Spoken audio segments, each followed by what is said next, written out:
Hello everyone, this is CJNovo992 and today we're back for the brand new video. Now today's video, after getting through to the semis on Wednesday with Hagi going ahead and playing that Gary Barlow role by relighting our fire, it's time to focus in on the weekend's opposition and see if we can continue the ascent up to the mountain to reach the level that we know we can play at. Now I know what you're thinking right off the bat, ladies and gentlemen. Did you plan that, take that reference? No I didn't, ladies and gentlemen, but am I keeping it in? Yeah.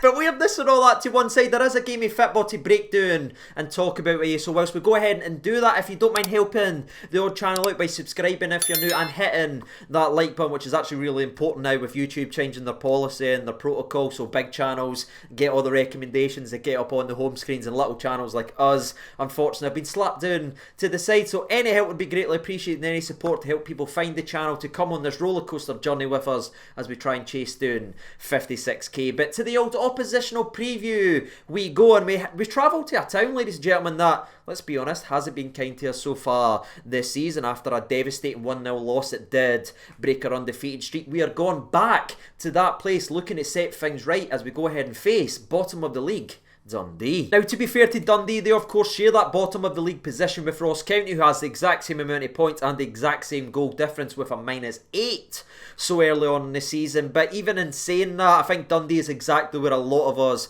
were predicting them to be, near the bottom of the league, fighting and scrapping for their lives. And Dundee's recent form certainly doesn't suggest that that will be changing anytime soon, and that's despite the fact that they've had a couple of very entertaining draws at home, one of them being a 2-2 draw with St Mirren and the other one being a 2-2 draw with Hibs, with Jason Cummins scoring in both games. By the way, they showed they had a little bit and they could be a tricky customer with putting the ball into the back of net, but Dundee's season has came to a complete standstill going forward since a certain decision was made with Gordon Strachan working for Dundee and Celtic at the same time.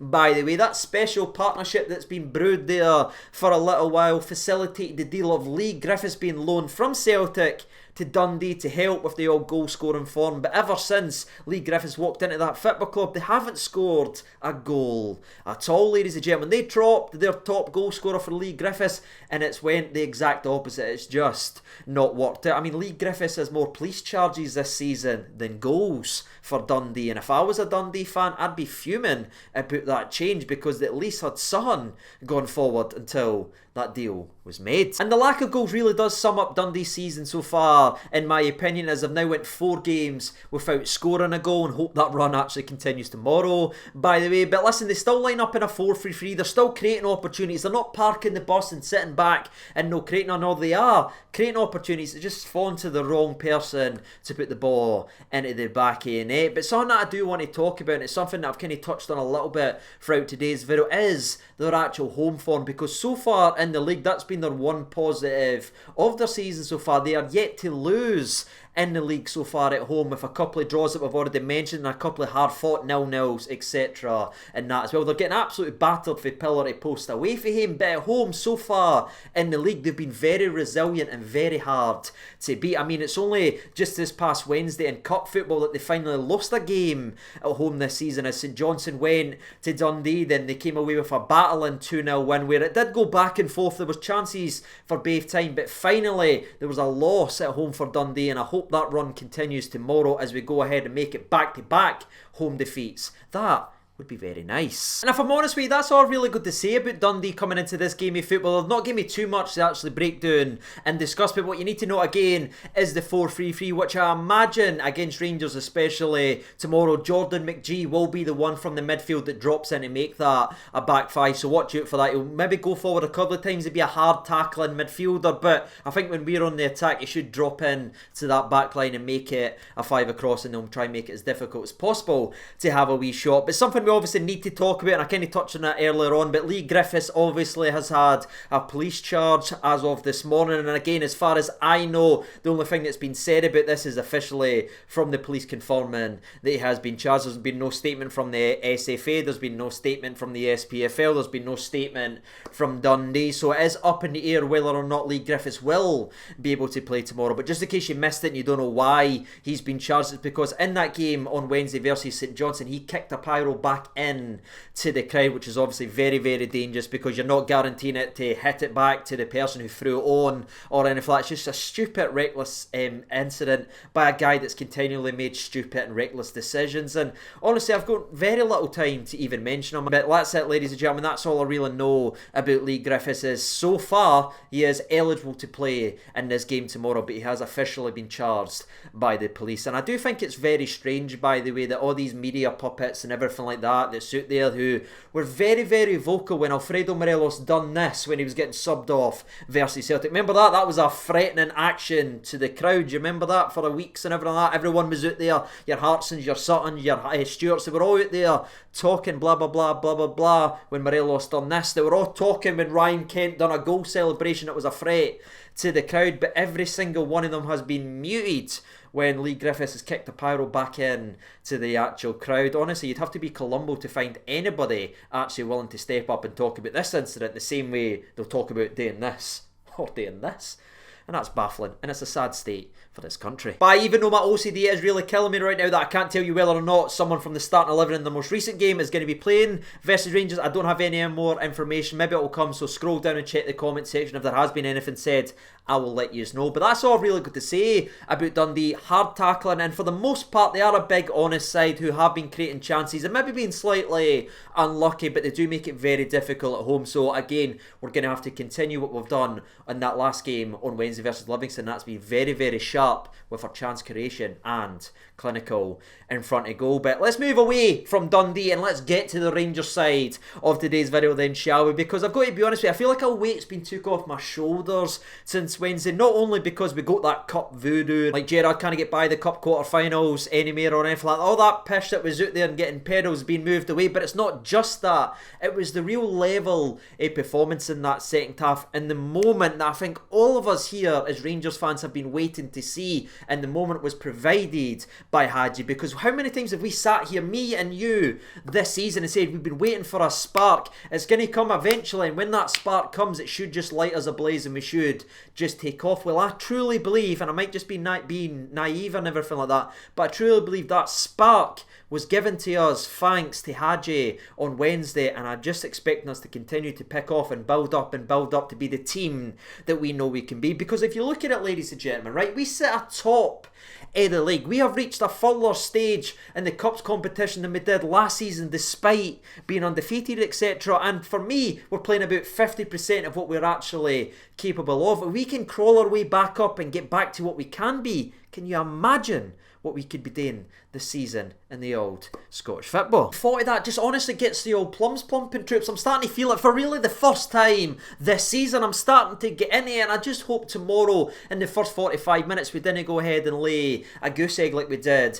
versus Livingston. I want to see that attacking outlet, and I want to see our boy Hagi in the starting 11, by the way. But we'll talk about that in a minute, because I want to talk about another player first, because despite even for me a very good man of the match level performance on Wednesday, there's still a lot of people questioning John Lundstram, and we didn't get much time during the match recaps to break it down and discuss. So there is a couple of things that I want to talk about, because one of the counter arguments to Lundstram playing well, what I've seen in the comments and I've seen online from people that don't rate him, is Livingston had no shots and no shots on target, so Lundstram wasn't even tested. But the way I look at that from seeing the game of football, every single time Livingston offered to counter-attack or tried to get forward, John Lundstram was there to either foul them, right, and stop it there to give them absolute nothing, or take the ball off them and keep us pinning them back. So to me, the fact that they had zero shots and zero shots on target shouldn't be something to take away from Lundstram's performance. That's what he should be adding on, because he's done his job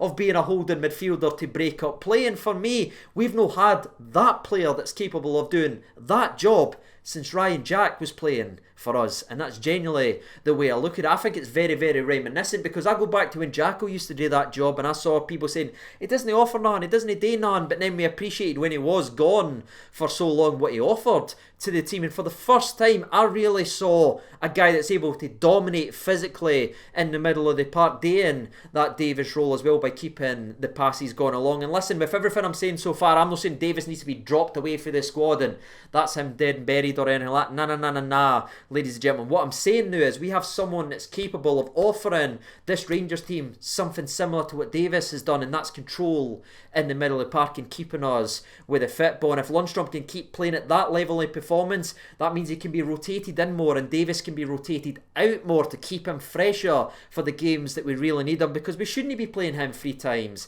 a week. It's genuinely not fair to the laddie. So now that Lundstrom is building on his performances and getting better, for me it's massive for this football club. And genuinely after Wednesday and the fact that he did play so well and get so much praise from Gerrard and Gary McAllister, etc., I'm hoping he's playing tomorrow versus Dundee, and I hope he can protect the back four and protect our goal as well as he did on Wednesday. Oh man, you didn't understand how much I've been wanting to get that off my chest. Generally, that felt like almost another weight in itself, but I've now had my say on Lundstrom. What are you thinking now about John? Let me know down there in the old comment section below. For me, I think he needs to start because he's starting to feel it and he's starting to look confident, but the rest of the team, in my opinion, picks itself. I think you're seeing the return of Tavernier, etc, etc, and for me, there is one other player that definitely needs to start, and I mentioned him about a minute and a half ago, and that is Hagi. Listen, I love our boy Scotty, right, and I know he can offer so much when he comes off the bench. And listen, like a lot of people tuning into today's video, I wanted this period of time of Ryan Kent not being in the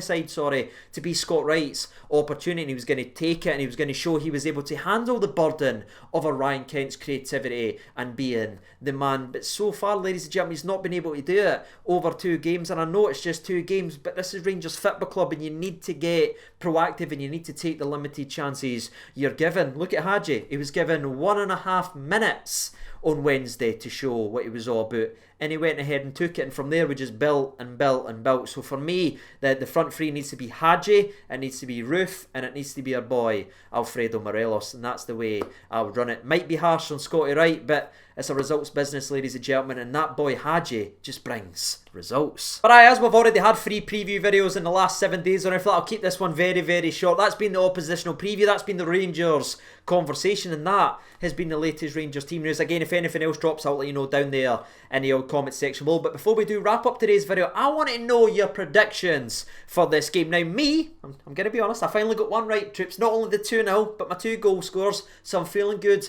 in the plump bag region. So I'm going to go for it again. I'm actually going to go with another strong Rangers 2, Dundee 0. My goal scorers are none other than Hagi and Alfredo frickin' Morelos. Even though everything in my being is shouting Kamal Roof scoring again, I just think it's going to be those 2 laddies. What about you? Make sure you let me know down there in the old comment section below, and if you do, I will be speaking to you very, very shortly. But until next time, ladies and gentlemen, I've been sieging over into that has been a Rocky who's wanting to walk, by the way, so I better get actually this all done and dusty. But until tomorrow after the game, take care of yourselves, all the best, and bye.